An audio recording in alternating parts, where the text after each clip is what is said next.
Hello everyone, আসসালামু আলাইকুম। আশা করি আপনারা সবাই ভালো আছেন। আল্লাহর রহমতে আমিও ভালো আছি। তো অনেক দিন পর বাসায় যাচ্ছি, আর আমি ঠিক করেছি আম্মুকে সারপ্রাইজ দেব। এই জন্য আম্মুকে বলিও নাই যে আমাদের ভার্সিটি ছুটি দিয়ে দিয়েছে, বাসায় যাচ্ছি।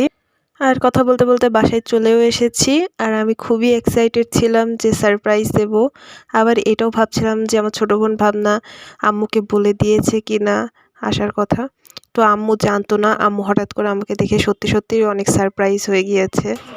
আসসালামু আলাইকুম। সারপ্রাইজ।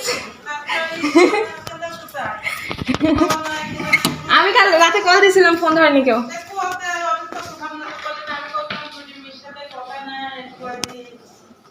অন্ধকারকে আসো। আমি রাতে কল দিয়েছিলাম, ভাবলাম ফোন ধরেনি। ভাবনা ছুটি দিবে 19 তারিখে, আমরা ছুটি নিয়ে চলে আসছি। ক্লাস করবো না, ভার্সিটি।